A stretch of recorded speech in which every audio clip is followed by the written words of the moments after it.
What happens if we put shapes on halloumi and then deep fry it? Well, let's find out.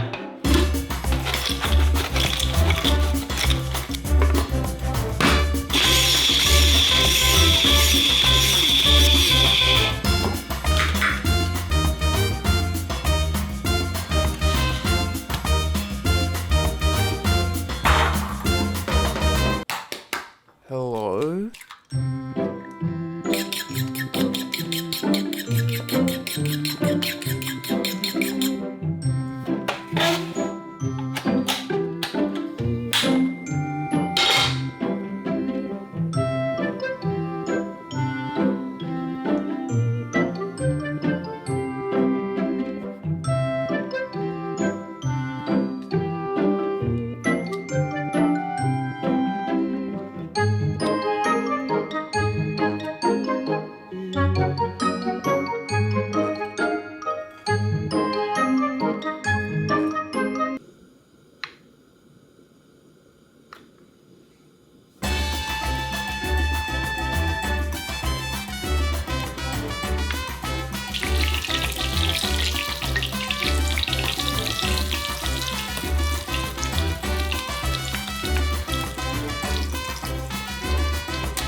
Let's try it.